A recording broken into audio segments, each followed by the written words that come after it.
ಈ ವ್ಯಕ್ತಿ ಒಂದು ಭ್ರಮೆಯಲ್ಲಿದ್ದಾರೆ. ರಘು ಅಣ್ಣ ಅವ್ರನ್ನ ಫ್ರೆಂಡ್ಶಿಪ್ ಅನ್ನೋ ಹೆಸರಲ್ಲಿ ಅವ್ರಿಗೆ ಅವಮಾನ ಮಾಡಿ ನೋವು ಮಾಡ್ತಾ ಇದೀನಿ ಅಂತ ಅವ್ರ ಭ್ರಮೇಲೆ ಅನ್ಕೊಂಡವ್ರೆ. ರಕ್ಷಿತಾ ರಕ್ಷಿತಾ ಅಂದ್ರೆ ಅವಳ ತಲೆಯಲ್ಲಿ ಲೈಕ್ ಶೀಸ್ ಪರ್ಫೆಕ್ಟ್ ಅನ್ನೋದಿದೆ ಸರ್. ಅವಳು ಹೇಳಿದ್ದೆ ಎಲ್ಲ ಕರೆಕ್ಟ್ ಒಪಿನಿಯನ್, ಮತ್ತೆ ಅವಳನ್ನ ಬಿಟ್ಟರೆ ಬೇರೆ ಯಾರು ಇಲ್ಲ ಅನ್ನೋ ಭ್ರಮೆಯಲ್ಲಿದ್ದಾರೆ. ಬಿಗ್ ಬಾಸ್ ಮನೆಯಲ್ಲಿ ಅವಳು ಇಲ್ದೆ ಸ್ಪಾರ್ಕೇ ಇರಲ್ಲ ಅನ್ನೋ ಭ್ರಮೇಲಿದ್ದಾಳೆ. ನೀನೇನ್ ಕಳಿಸ್ಬಿಟ್ಟೆ ನಾನು ಹೋಗೋದು ಅಂತ ಗಿಲ್ಲಿಗೆ ಹೇಳ್ತಾ ಇದ್ಲು. ಕಾನ್ಫಿಡೆನ್ಸ್ ಇರ್ಬೇಕು, ತುಂಬಾ ಓವರ್ ಕಾನ್ಫಿಡೆನ್ಸ್ ಇದೆ.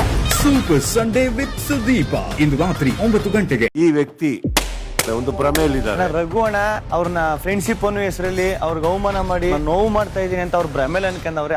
ರಕ್ಷಿತಾ ರಕ್ಷಿತಾ ಅಂದ್ರೆ ಅವಳ ತಲೆಯಲ್ಲಿ ಲೈಕ್ ಶೀಸ್ ಪರ್ಫೆಕ್ಟ್ ಅನ್ನೋದಿದೆ ಸರ್. ಅವಳು ಹೇಳಿದ್ದೆ ಎಲ್ಲ ಕರೆಕ್ಟ್ ಒಪಿನಿಯನ್, ಮತ್ತೆ ಅವಳನ್ನ ಬಿಟ್ಟರೆ ಬೇರೆ ಯಾರು ಇಲ್ಲ ಅನ್ನೋ ಭ್ರಮೆಯಲ್ಲಿದ್ದಾರೆ. ಬಿಗ್ ಬಾಸ್ ಮನೆಯಲ್ಲಿ ಅವಳು ಇಲ್ದೆ ಸ್ಪಾರ್ಕೇ ಇರಲ್ಲ ಅನ್ನೋ ಭ್ರಮೇಲಿದ್ದಾಳೆ. ನೀನೇನ್ ಕಳಿಸ್ಬಿಟ್ಟೆ ನಾನು ಹೋಗೋದು ಅಂತ ಗಿಲ್ಲಿಗೆ ಹೇಳ್ತಾ ಇದ್ಲು.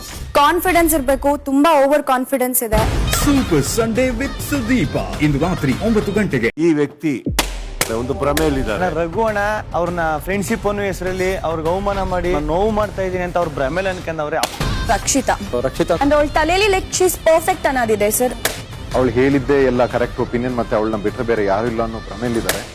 ಬಿಗ್ ಬಾಸ್ ಮನೆಯಲ್ಲಿ ಅವಳು ಇಲ್ದೆ ಸ್ಪಾರ್ಕೇ ಇರಲ್ಲ ಅನ್ನೋ ಭ್ರಮೇಲಿದ್ದಾಳೆ. ನೀನೇನ್ ಕಳಿಸ್ಬಿಟ್ಟೆ ನಾನು ಹೋಗೋದು ಅಂತ ಗಿಲ್ಲಿಗೆ ಹೇಳ್ತಾ ಇದ್ಲು.